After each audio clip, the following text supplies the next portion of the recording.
Yeah, man, it's just you and me. Okay. Hey, Dwayne. Hey, John. How you doing? I'm doing good. How are you doing? Yeah, could be better before that, but that's okay now. Just got back from the donut store. I was at the donut store getting some donuts, yes, and tamales, and little apple cider, but it was good. I survived it. Yeah, I ate a little curler. Yeah. Curler with a coffee and a notepad. And now I'm going to get a little gas that's going to curl out. That's how Dwayne do. All right. Cool, man. Are we doing it right now? Yeah, we're live right now. Oh, okay. Yeah, man, curl your toes up and get ready. Okay, guys. Yeah, dude. So what's up? How was your day? I got to ask you. Okay. So, this is for real. What are we doing right now? We're just talking, right? That's all it is? Oh, okay. So you're not going to ask any questions about anything then? I mean, we'll get into it, man, but I'm just trying to, Okay. I'm trying to figure out. trying to set a baseline here, man, Baseline is, I don't know what we're doing. Okay. That's a perfect spot to be in.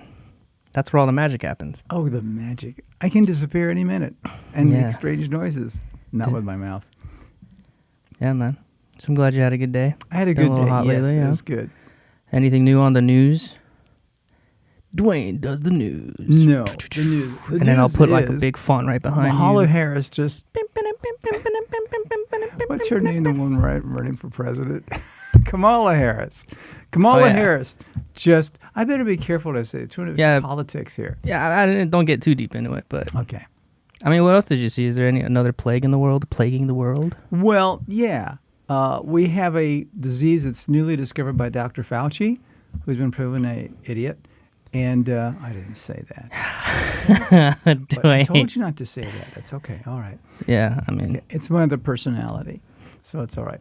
He's a good doctor. That he's been predicting that there's going to be a corpse disease running around where corpses are going to get up and start walking around all over the place and dating your mother because they're attracted to guys' mothers and girls' mothers. And it's the newest craze, I guess, corpse dating. Yeah, my mom does need some company, so I hope it works out. No, that won't ever work out. Right on. Well, I think last time we kind of tried to touch base on, your life and who you are, and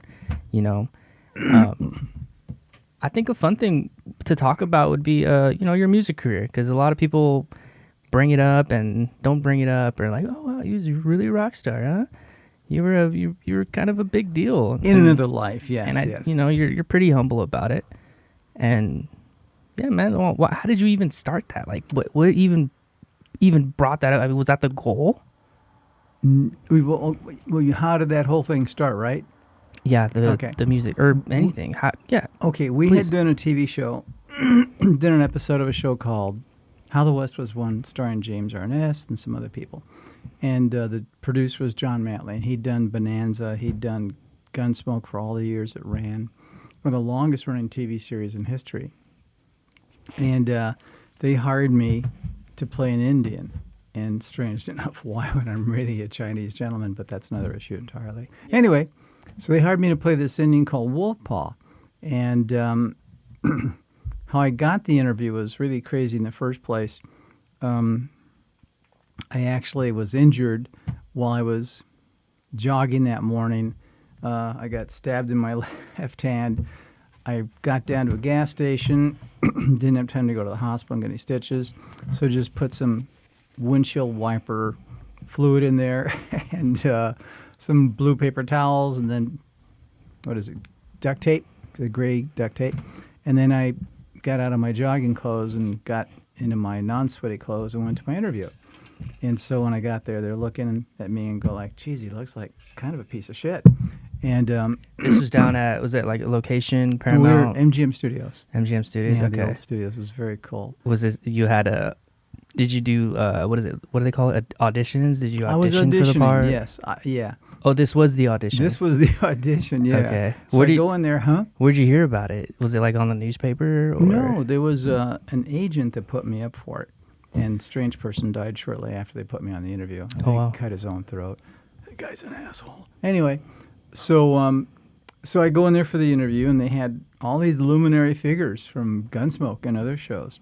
And so they said, well, here's the script. Looking at me like, do you feel okay? Because this blue, when I got stabbed in the hand that morning, I had all these blue paper towels from the gas station, standard gas station, and it was full of blood now. And I'm trying to keep my hand cupped so blood doesn't come out on their nice glass table. And somebody throws me a script, and I reach out to grab it. I didn't want it hitting the floor and hitting a lady in the face. And when it hit my hand, which had these blue windshield wiper towels, it was full of blood. All this blood goes on their glass table, and I'm like, what the hell happened to you? And I'm starting to tell a story of that. And they go, do you still want to read? I go, yeah. Got all the way up for Chatsworth. You better want to read. Read what? That's what I'm here for, huh? Yeah. So they gave me a script, and I began to read it. And I was hired. And then, however, it turns out that I was so bad, I found out later, that they almost didn't hire me. And the guy they wanted to hire, he wasn't available because he could really act. And so now we're in Provo, Utah. Excuse me. Now that I'm hired, and so we did this scene, and the scene went really, really well. And so that night, the director Gunnar took me out to a really nice dinner, and the executive producer John Mantley was with us. And he says, and I says, you guys been treating me really nice all day long. I says, it's like you're ready for me to do something wrong, but here we are having a nice steak and lobster dinner. I must have done something right. And he goes, well, actually, we weren't going to hire you at all. I go, oh, great, confidence for tomorrow's day shooting. And I said, so why'd you hire me? He said, well, when you came in and that blood came out of all the paper towels in your hand and got on the glass table, we figured you were the damnedest, craziest thing we'd seen all month, so that's why we hired you. And he said, we also have another actor to walk in and replace you in case you couldn't act at all. Well, that was pretty good. So anyway, the show, I'm leaving all kinds of stuff out. No, don't. I mean, you don't have to be too specific, okay. But if it adds a little bit to the story, feel free. Whatever you feel comfortable with. Whatever. I just don't want to be a pain in the ass. I don't want to bore anybody to death. It's already happened. And so okay. So they took you to the restaurant.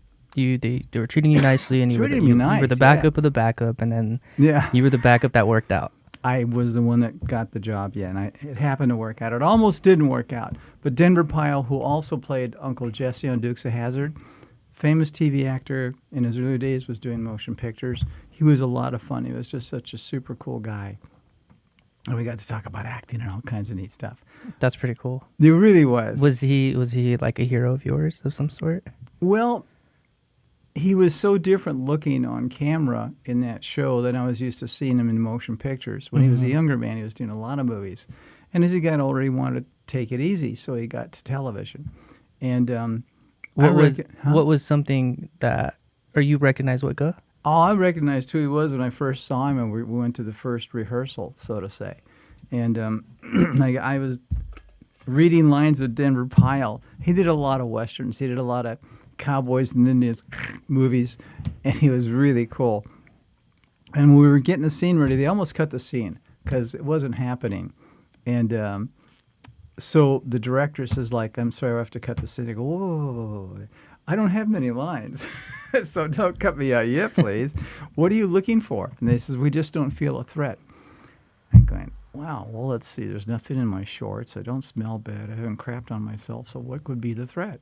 So anyway, I'd realized Denver was an older gentleman at that time, and he was wearing these leather riding gauntlets. Yeah. That came up to here. And we had this scene where they've captured my Indian brothers, my tribe members, and they're going to kill us. And so, and I wasn't feeling really threatened by Sergeant Tripp, which was Denver Pyle. And so what the problem was, he had a 1936 Colt reproduction, and it was single action, which means you got to pull a hammer back to get it to rotate the cylinder so you have a chamber to fire on. Okay. And I knew that he couldn't, with those gauntlets, he couldn't pull it back. The gloves were too small for him to begin with. Oh, it's like striking like a lighter almost, right? Yeah. And so he's an older gentleman. He had some arthritis, so his hand just couldn't get the hammer back. So we break. They're getting a coffee. Excuse me. They're reloading the camera, and just before they stop rolling film, wardrobe was coming around picking up our weapons, our knives, our Indian knives, our bows and arrows, because they don't want us screwing around with them and shooting somebody. And so Denver says, "So what's the matter, Wolfpaw? You don't look like you're into it." Excuse me. Must have been something I ate. Or didn't eat. Hang I'll on a edit. second.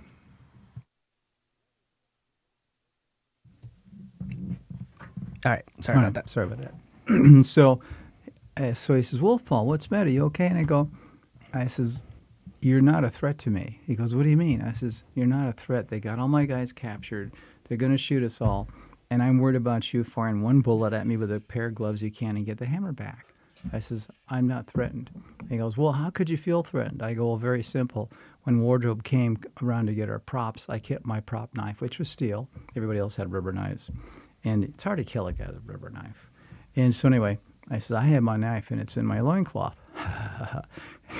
And I said, "When we go back to the scene, if you don't pull that hammer back manually and fast, I'm going to take out the steel knife that I kept from wardrobe, and I'm going to stick it in your throat, and I'm going to kill you." And he goes, "No, you wouldn't." I go, "Yes, I will." He goes, "You wouldn't hurt me." I go, "I'll kill you. I'll kill you, Denver, and I'm not acting." And then I walked away.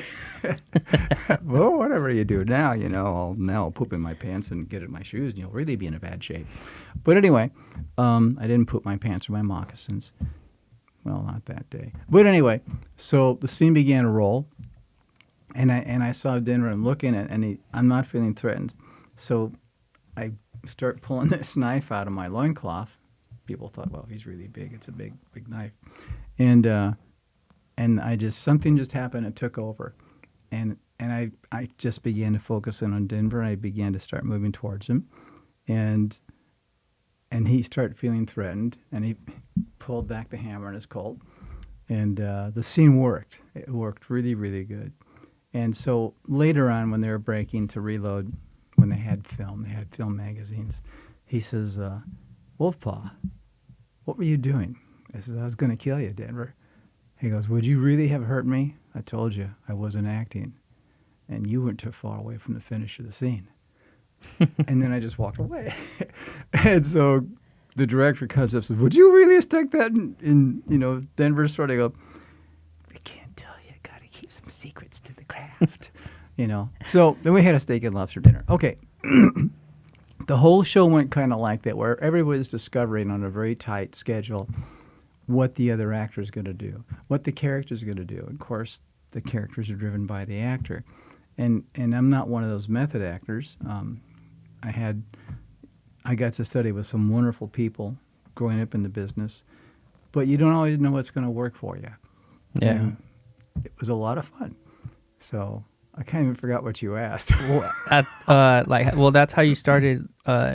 TV. What happened with entertaining? the music? Yeah. Got Like, how it. did you Okay. transition from that? Okay. How do we get that from that to music? Okay. So what happens is time goes by. The whole series is sold to European Broadcasting, and I get a call one day from Mr. Matley, and They're crazy about that over there. well, they never had a Cowboys and Indians history. I mean, they had knights, they had magicians, they had demons and wizards, but they never had cowboys and Indians. We're the only people that had a Western history in the world. Not that we didn't kill any Indians or anything, but, So when it got over to European Broadcasting, they had a few requests for somebody to do an interview on this Indian guy called Wolfpaw. So they sent some photographers out, and I was like playing with stuff. And I get a call from Mr. Malley. He says, "So DUANE, do you got a truck or something like that?" I'm going, "Yes, sir." And he goes, "Well, you got to come over to MGM. We got some fan mail for Wolfpaw." "Oh, that's me. Okay, sure." So I got down there, took some friends along, and there was basically 6 large mail sacks full of mail. We're looking at them. We got, the head of publicity was for the studio. Oh, because they licensed it to the European They licensed market, it for right? European Broadcasting, and the episode, and Wolfpaw did only one episode. Okay. They didn't want to chance it again, so they were riding with the luck of one guy that could do it once. So anyway, And we're trying to look at these things, and there are different languages, Swedish, Norwegian, and stuff. And I go, who the hell is it? We can't even read this. And we're thinking, we'll just kind of toss them over our shoulders in John Manley's office on the floor going, we can't read any of this crap. So we load it up in the truck and take it back out to my place. And then we began getting calls. And there were journalists that wanted to come out here to the States to do an interview with the idiot that played Wolfpaw. And so they came out and they began doing interviews. And then after a few more weeks, closer to maybe about a month, get a call from Mr. Matley. And he says, I'm going to appoint a lawyer for you because you're going to need a lawyer. I go, why is that, sir? He goes, well, they want you to come over there and they want you to perform. And I go, perform like what? He says, well, they want you to do some songs on stage. And I go, I don't do that. I don't know how to do that. And they go, well, that's what they want, and they're willing to pay you a few bucks, and you should do this on my advice. Okay, so I was assigned a lawyer, went to see him in Century City, very nice gentleman. And he goes, this is the most unusual thing I've ever seen. He says, all this fan mail, and we got a bunch of record offers. One of them actually came from Himes and Bond's company, when he used to do records with a gentleman called Shuki Levy. What's that? Himes and Bonds? Himes and Bond. Well, he was the guy that, I believe he created the Power Rangers. Oh, okay, yeah. Yeah. Yeah, he was in that building, right, that you pointed out to me? Yeah. Yeah, okay. Time. Very cool. So, yeah, it was very cool. So we went and did more interviews, and more stuff came back, and pretty soon we were on the covers of a bunch of magazines over there. Wow. And, excuse me. And it wasn't that I didn't take it all seriously when we were trying to do the show. I was taking it very seriously. What I didn't take seriously is anybody had an interest in who the hell played Wolfpaw. And so we had offers, different things.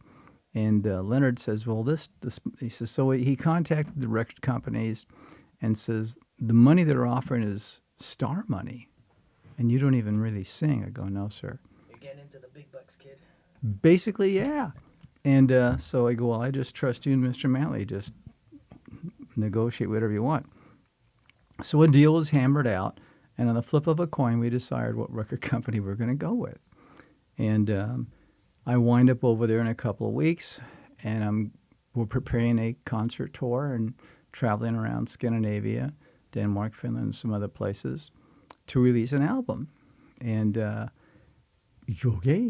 Did you have music that you had made, or no? you were just doing like cover songs, or like how, no? What here? happened is once I knew it was a done deal and they sent a deposit, and it was very very heavy deposit. I began contacting a man called Cliffy Stone, famous old music producer, and he worked with ATV Music Group, which owned the Michael Jackson catalog, and the catalog, I believe, for the Beatles. So he was a big-time guy, Cliffy Stone. Did a lot of TV shows in the 60s. Okay. So he goes, well, we're going to do this and that and the other. We're going to help you get some songs. So he went to publishing companies when you could walk into a publishing office and listen to material. And a lot of it was very interesting. A lot of it would be stuff I'd be ashamed to play, and I like to fart in the bathroom, so, But some were really great. And I says, well, I think I could sing that. Can you sing? No. But how do you do it? I don't know. I guess we're going to be lucky here. So this is before pre voice lessons or anything like that? It's just run of the gun?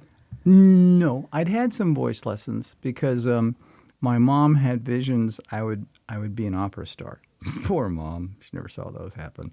But so she put you in like vocal classes and I don't even know what they would call it. They went to a gentleman called Jimmy Joyce, and Jimmy Joyce used to do a lot of big TV shows. He was the musical director for a gentleman called Bobby Darin, who was a major recording artist, and one of his big hits, he had a lot of them, was called Mac the Knife. And so I began getting voice lessons, and to make my mom happy, did some opera lessons on the side. I sucked at that. So anyway, now we had a voice kind of going, and I could remember lyrics. Whenever I got up in front of people, I'd forget everything.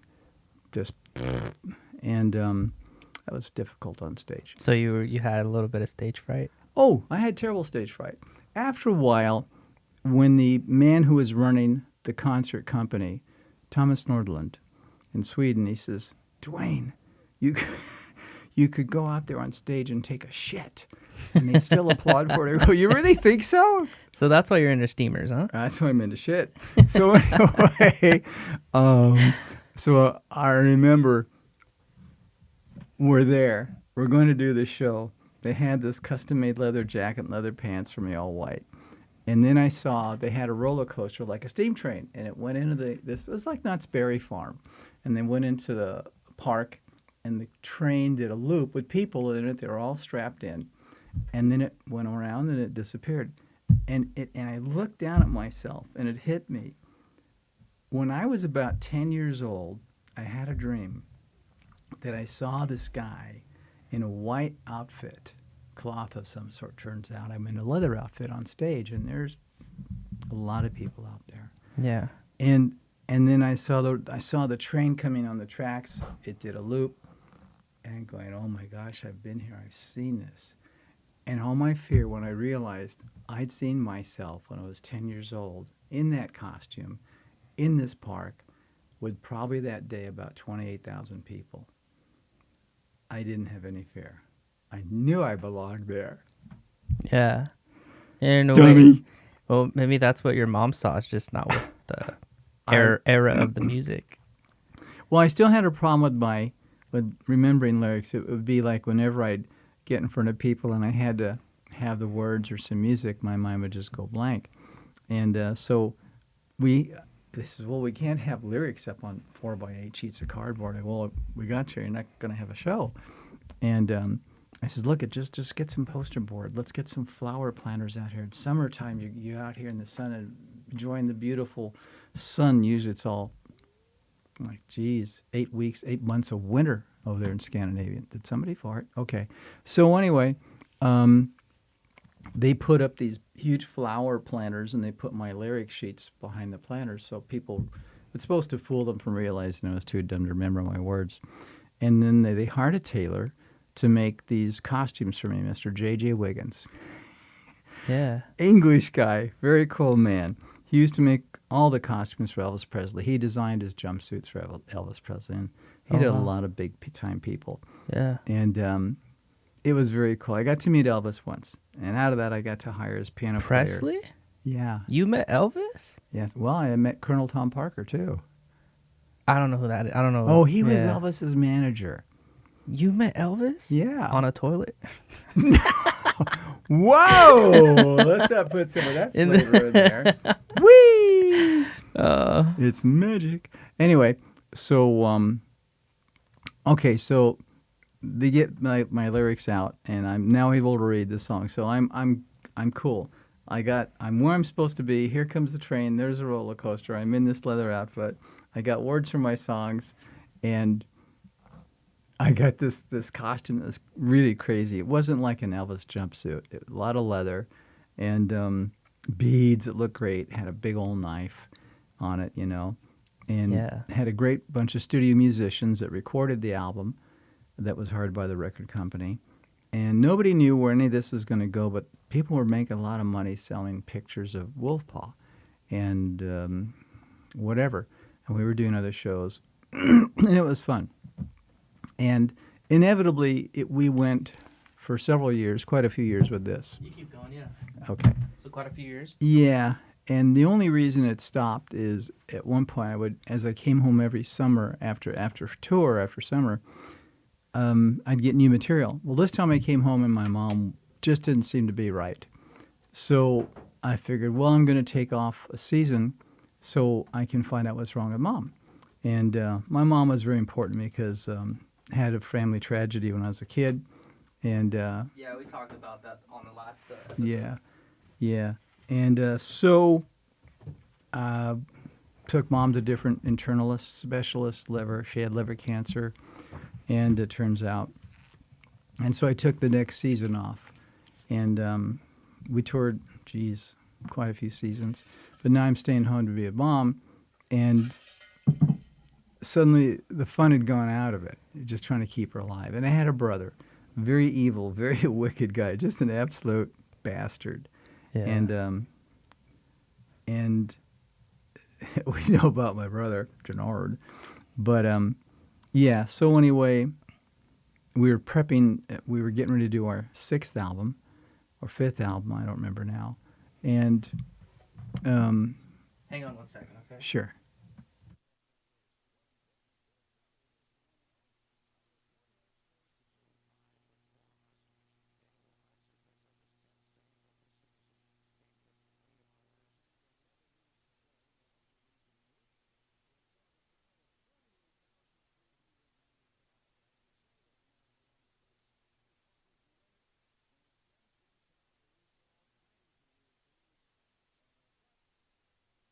Okay, 6th album, yeah? Yeah. I just want you to know, this microphone magically just moved from the last shot over to here. We have no idea why.